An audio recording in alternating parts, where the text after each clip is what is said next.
Blog Talk Radio. Hello, everyone. Good morning. This is Laurie Smith on Blog Talk Radio. It is 6 o'clock here in the morning, Calgary, Alberta, Tuesday morning, July 19th. I'm happy to be here. This is one child abuse survivor to another, and I'm just having some coffee, waking up, and glad to be here and glad to be able to do the shows. I appreciate everybody who's tuning in.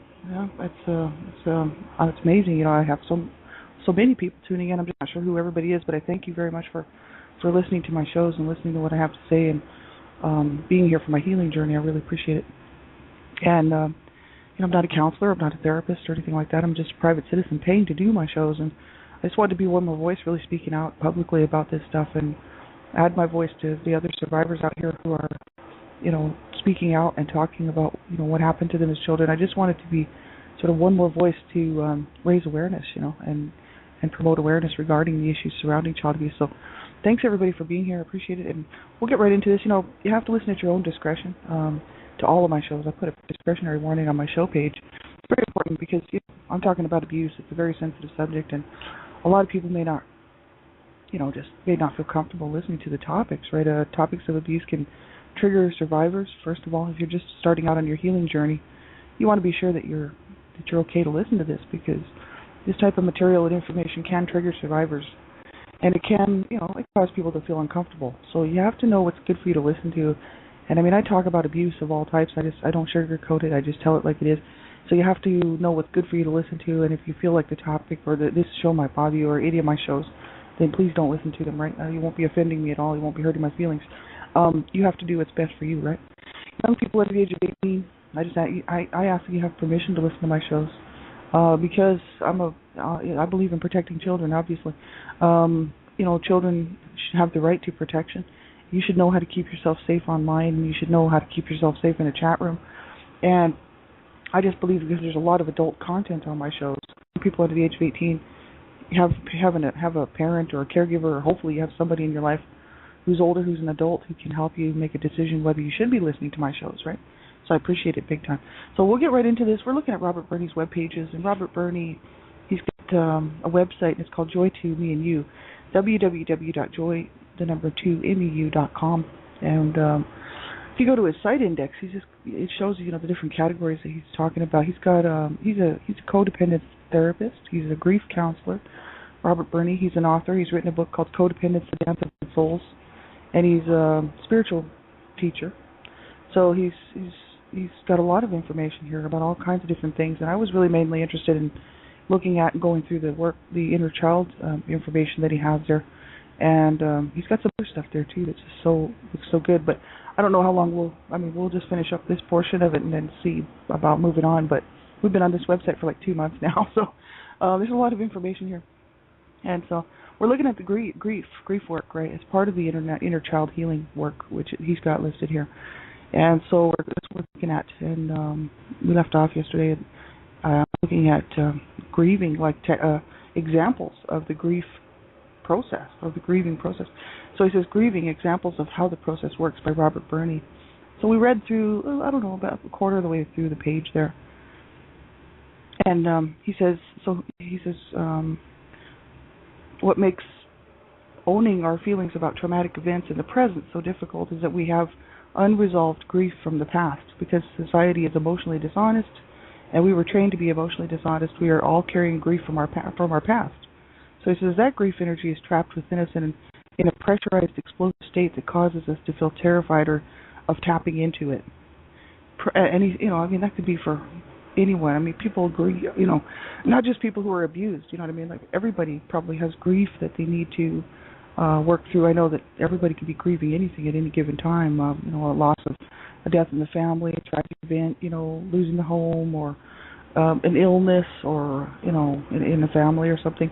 Loss of a pet, just so many things, right? A person could be grieving the loss of a relationship with somebody that they loved and cared about, or just any number of things, loss of a job, loved, whatever, that just meant so much to them. People can be grieving about all kinds of stuff, and a lot of times we don't know how to allow ourselves to feel these feelings, and because as a society, we've always been, even in people's homes, growing up, people are told, as children, don't cry, it's okay, suck it up, because the parents want to fix the situation right away.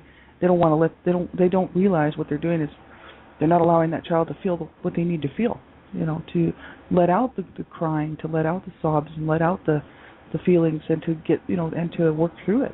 So they just get stuff down there along with everything else, and over the years it just builds up like a pressurized explosive state, like Robert Birdie's talking about there. So it's harsh. That's kind of what I'm working through is the grieving portion. And I'm also kind of working on because I'm working on my inner children work. It's kind of there's a lot of things that I need to do really in order to fully be able to move forward in my journey, and so grieving is part of it. That's why I'm looking at this. So he says the way to stop reacting out of our inner children is to release the stored emotional energy from our childhoods by doing the grief work that will heal our wounds. So he says the only effective long-term way to clear our emotional process, to clear the inner channel to truth which exists in all of us, is to grieve the wounds which we suffered as children. So this is the most important single tool, the tool which is vital to changing behavior patterns and attitudes in this healing transformation, is the grief process, the process of grieving. So he goes down, we'll pick up where we sort of left off there. Says grieving is a great relief. So this is the next portion of it. He says grieving is a great relief. Releasing repressed, pressurized emotional energy that we have been denying and avoiding for years is the path to freedom from the past so that we can see the present with more clarity. Getting emotionally honest with ourselves is the key to clearing our inner channel to truth. It is necessary for us to be willing to heal our emotional wounds in order to open up to love, to tune into the higher vibrational energy of love and joy. So he says, with everything else in life, there are different levels of grieving and different stages of grieving. And the deep grieving of sobbing and crying and snot clogging up your nose is an incredibly powerful part of the healing process that can bring wondrous relief and physical exhaustion in its aftermath. Normally, after a session of deep grieving, a person will feel lighter, sometimes immediately, sometimes the next day, because some energy they have been carrying around has been released. I don't know. I've done a lot of grieving in my lifetime. Mainly for people passing away that were, some people that were close to me that I cared about that passed away, and grieve them passing away and moving on, or just grieving for what happened to me as a child. I have done some of that work, especially when my mom passed away 16 years ago, and grieved about a year there. So grieving, I've done some grieving. I'm sure everybody has. But I don't know if I've grieved exactly everything I need to grieve. And that's why I'm looking into this. I want to know, I need to know a little bit more about what I'm specifically working on grieving. I know I've grieved about my lost childhood. I've grieved about my lost relationship with my mother that I would never have. I've grieved about the lost relationship with my dad that I will never have. All that stuff. I've already done that grieving work. But I think I was doing it as an adult, because I was doing that as a 30-year-old or whatever, instead of allowing myself to grieve from the point where all of this stuff took place, which it would have been my inner child so long ago, which I needed to be able to feel those feelings, express those feelings from what I was receiving from them as a child. So that's kind of what I'm looking at doing. And this stuff, if you want to make sure that you get help, if you can't do this stuff self-help, like really honestly, this is stuff that is so, can be so hard on a survivor and hard on a person. And people would, especially if you've been abused and you have, some issues with depression or PTSD or anything like that. I mean, I do all my stuff self-help, and I do that because I'm okay to do it, because I know that I'm not going to hurt myself or somebody else. But you have to be very careful if you're listening to this and you're just starting out your healing journey. If you're going to work on this stuff, you have to know for sure, 100%, positive that you won't hurt yourself or somebody else before you start doing self-help type stuff like this. Because you have to know that at the end of the session, you're going to be able, let's say I go and do this grief work here today, and I allow myself to feel some of this stuff and work through some of these feelings. I have to know that at the end of that session for myself here in my own space, that I'm going to be okay, that I'm going to be able to pull myself out of it and say, oh, okay, that was good. I feel some progress being made, or or that was interesting, and maybe I'll work on this, in the next few days or whatever. But I know for sure that I can do that because that's what I've been doing for 4 years. And so, I'm confident and positive. But I think that a lot of people just starting out on your healing journey, you want to be very careful. Be very careful what you're doing because, like, I don't suggest self-help at all. I'm doing self-help because I don't trust counselors and I don't trust people. I don't trust therapists. I trust group support because I feel like there's safety in numbers somewhere in there, but because at least there's a witness. You know what I mean? But I don't trust people, and so I have a hard time with the idea of dealing with a one-on-one person. You know what I mean? Like a counselor or a therapist. Probably do much better in group support, so that's why I look for group support. But there are trustworthy counselors and therapists out there, I'm sure of it.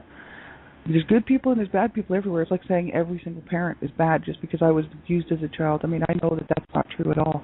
And there's good parents out there too that love their children, and I've even had good parents tell me that they wish that I was their child so that they could have loved me properly and taken care of me.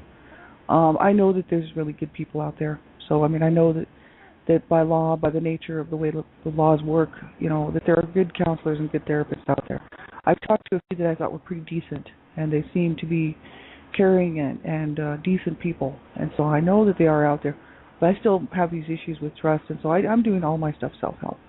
And I told myself, I made a commitment, a long time ago. I said, man, if I can't do, like 4 years ago is when I made this commitment.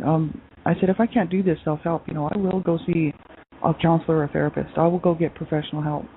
Because I'm not going to allow myself to hurt myself or plan my suicides or spiral downward anymore. I'm going to get help, right? So that was my commitment to myself, and so I've been doing this self-help, but not everybody can, and you have to be very careful when you are. I'm actually not just doing this really like self-help, I'm doing self-help, but I have a lot of friends. I have a lot of support, not locally, but I have people that check in with me every day.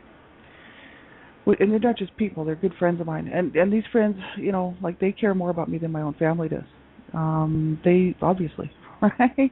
So, my own family's not here for me, and they never have been, right? They were just hurting me. So I've got some awesome friends, and so I'm really not alone, you know what I mean? Like I know that people are checking in with me every day, not to see if I'm going to hurt myself, just to see if I need anything, how I'm doing, because they trust and they know that I'm not going to hurt myself. So these people are here for me every day just to be part of my life, and if I'm feeling down or feeling sad, they know, and they're very helpful. So I'm not really on my own in this, right? Which is great. But I'm not seeing a professional counselor, or professional, like a therapist or anything like that.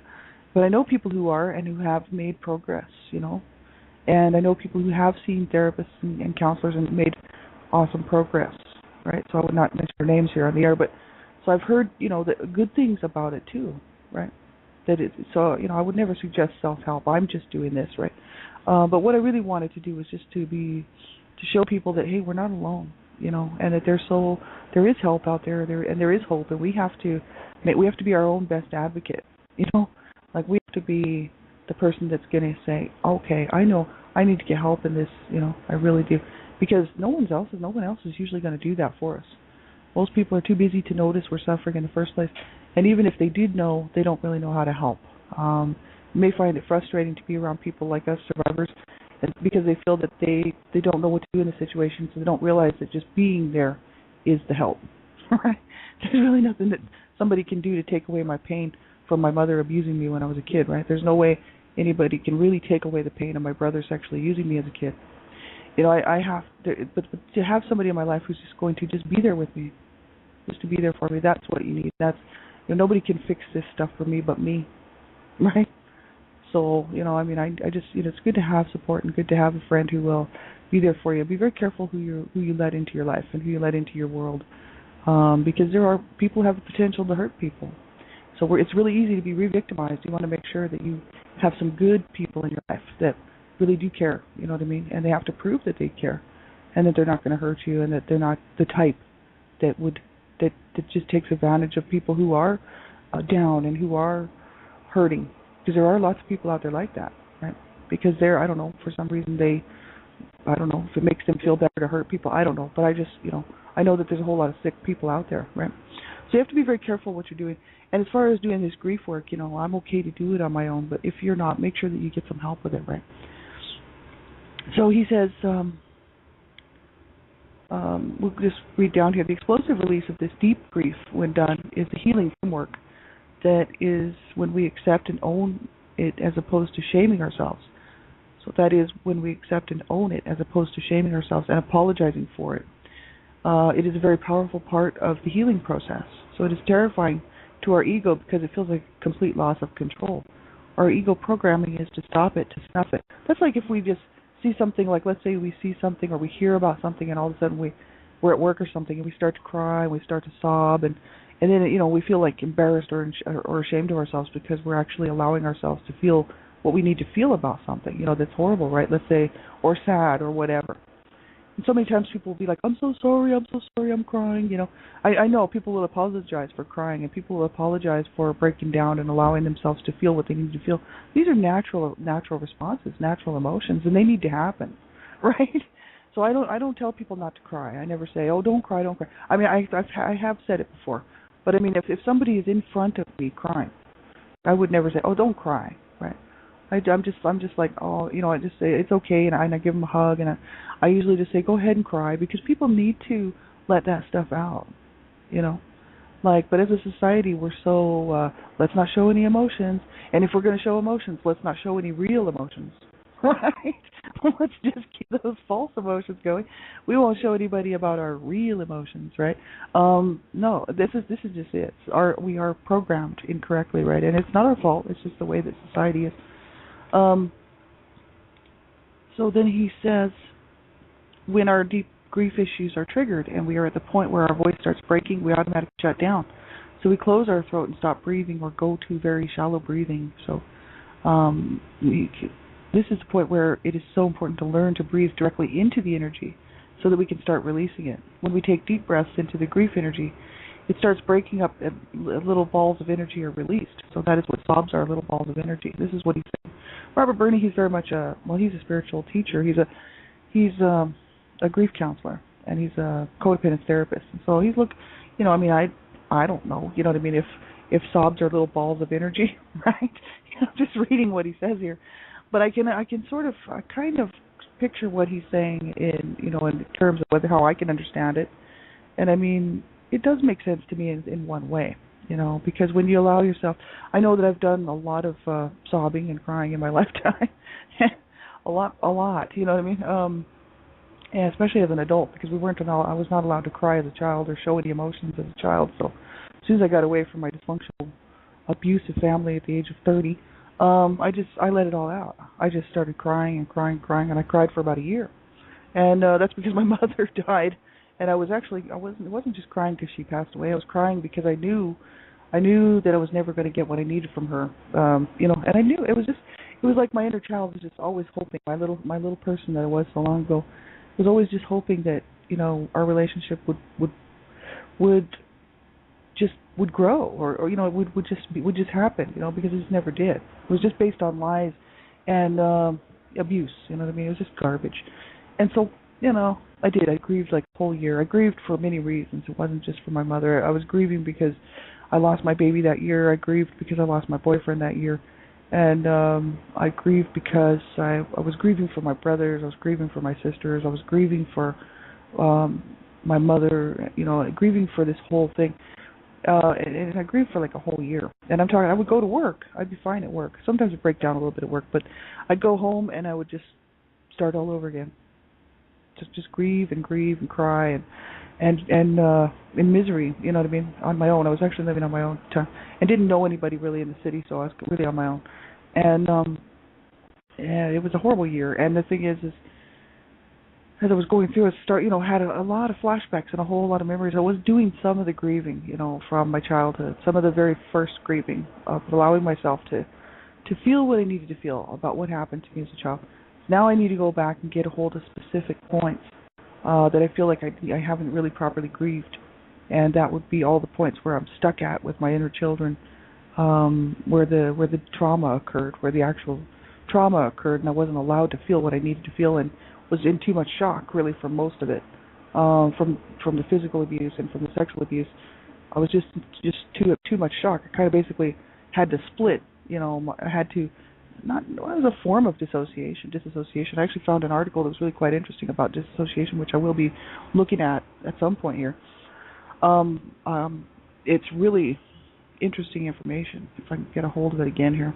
But yeah, this is in order to survive, I basically had to kind of shut down. Not because my parents were not allowed, like we were not allowed to cry. If my mom or dad would beat on us or hurt us, we were not allowed to cry. We were just told, if you cry, we're going to beat you some more. Like, they wouldn't beat us together. Like, my parents didn't sit there, both of them, kicking me. Or it was always one-on-one. Like, my mother would beat me up, and then my dad would beat me up, and then my mother would beat me up, and then my mother would beat me up again, and then my dad somewhere down the road would beat me up, and then this is how it went, right? So neither one of them would allow you to cry. If you were crying, you were either kicked again or hit again and told, I'm going to hit you until you stop crying. You better stop crying. And so, you learn really quickly, right? Because you're in pain, and you learn very quickly to not cry, right? And my mother would be like, put a smile on your face. So I'd have to sit there smiling after a beating, and it was absolutely horrific to have to go through that. And the thing is parents do it to their kids all the time. That's a reality.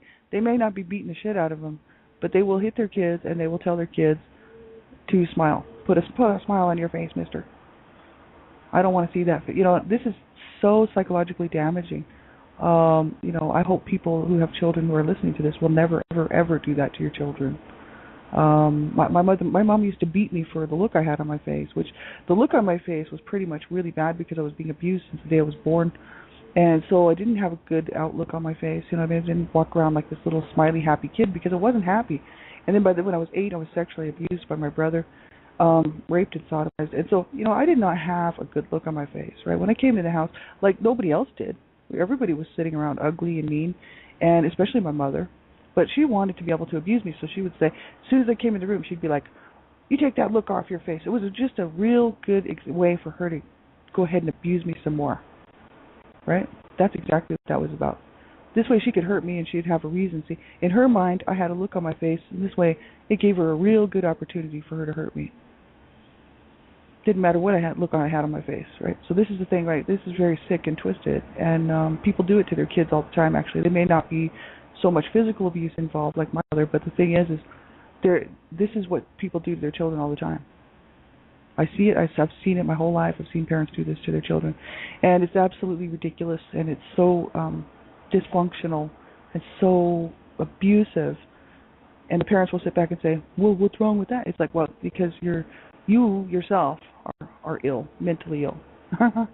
You know what I mean? Because that's exactly what it is. You know what I mean? It's a society is really actually they're very mentally ill, and needs to do a mental illness check. And say, how am I treating my kids? You know what I mean? Because kids really, they thrive so much better under positive parenting. You know what I mean? And there has to be discipline, but I don't like to think of it as discipline, because discipline to me is abuse, right? I like to think of it as guidance. Kids cannot bring themselves up. Not at all. And they need the best teachers in the world. Guess who's that? Mom and dad. Or mom and whoever. They need the best teachers they can possibly have, or dad and so on. They need the best teachers, and they need you, the parent, to be the best teachers. If you're a parent and you're listening to this, my God, do the right thing by your kids at all times. You're going to make mistakes, but then if you do, fix it. Because my mother, my parents were brought up on charges, right? Child abuse charges. They did not mind kicking our asses, and they did not mind hurting us. You know what I mean? All of my siblings and myself. And even being brought up on charges with the social workers around, as soon as the social workers split, it was like a field day for them. They were like, yes, we can go back and continue to beat the shit out of our kids. Right on. That's exactly what happened. And it's really sad and twisted and pathetic, but this is how a lot of people are. And, that's not cool at all. You know what I mean? Like, talk about mentally ill. People are just sick. They really are. And watch what you're doing with your kids. You know what I mean? Like I just think positive guidance and positive parenting, and letting a child know that there are consequences to everything. You know what I mean? And bringing up a child with wisdom and truth and honesty and emotional honesty. That's the way to do it. They'll be a little different than the rest of the children, but you know what? It'll do them some good. You certainly don't want to raise up an emotionally ill child. right? Which is what everybody's pretty well doing, right? It's unfortunate, but it's the truth. So, I mean, do some thinking about it, man. I wish my parents would have. So he says, the more we have integrated a loving spiritual belief system into our relationship with life and with our own emotions, the easier it becomes to align with healing through grieving instead of aligning with the false beliefs that it is weak to cry, that it is shameful to lose control, this kind of stuff. Yeah, because this is the thing, when you're told, many times children are told by their teachers in school, oh, you're just a crybaby, you need to be strong, you need to not cry, because they want to be able to continue their class and they don't want to have any interruptions. So they'll stop the kid from crying and they'll stop the kid from really feeling what they need to feel, and they won't get that child any help, you know. And they won't even just sit and try to soothe that child or try to show the child something that is sort of soothing, you know what I mean, sort of comforting. They'll just be like, oh, you're just a crybaby, go sit in the corner. You know, in the meantime, that poor little kid's like sitting there going, oh, great. You know, like this is a real honest emotion that I need to allow out. Of course, they're not thinking that, but maybe way back in there somewhere they know. Children are very, very smart. A lot smarter than adults. You become dumb. I believe that you're born brilliant, genius, and you just slowly over time just lose all that as you grow, because this earth is corrupt, you know. So that's what I think. But anyway, kids know. They know what's going on, man. And I know I was abused, because I was abused as a child. I went to school when I was under 5. I just wasn't even 5 years old yet, because I fell in the category because of my birth date being in December. So I went to school early instead of late, and I'm sure it was a suggestion by the social workers to get me out of the house. Right? They told my mother, put her in school. She needs to be. So instead of going into kindergarten, I went into first grade, and I had never been really away from my home. I'd always been in this dysfunctional, abusive, highly violent, volatile environment where there was, you know, furniture getting busted, people were getting beat on, my mother was being raped. She was cursing like a banshee at everybody. She was beating on me. My dad was beating on all the kids that were in the house, and all the kids were just dysfunctional and mentally ill, because my parents were dysfunctional and mentally ill. And so I went to school and I had to sit there in this little classroom. I'd never even seen any kids before, really. I had really only seen my family and maybe a couple other little people around. So I didn't know how to handle that at all, sitting there in that classroom. And I was in misery, you know what I mean? I was just in misery from this 4.5 years of growing up in this hellhole. So I had to go sit there in this classroom, and of course I would cry. And the teacher looked kind of like my mother and acted like my mother. So anytime she would talk to me, I would flinch and I would cry. And you think that stupid woman, that stupid old bag, that first grade teacher of mine, wouldn't have snapped and clued in that I was being abused? I had bruises all over me, for God's sakes. You know what I mean? Like I was flinching when she walked by me. I was paranoid and petrified that she was going to hit me, because she was just like my mother. She would say, "You're a crybaby. You stop crying right now." And of course I'd be like petrified. I'd be like, "Oh shit, I'm going to get the beats here," you know. And so I did not do well the first year at all in school. It was very horrifying and terrifying. And then I have to go home and put up with the same bullshit that my parents were putting on us at home, you know. And this just went on and on and on and on and on. So I know that I'm not alone in this.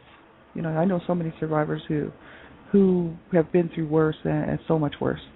And I know people who have survived stuff that you think, oh my God, you know, like none of us deserve this, not one of us. And so sadly, we're amongst the trillions and the gazillions of children who have been mistreated all, you know, throughout history, throughout time.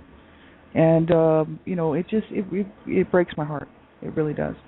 We certainly do not deserve that. And you know, I realized 4 years ago that it was completely up to me to make a change. Like nobody was going to be able to go back and help me as a child.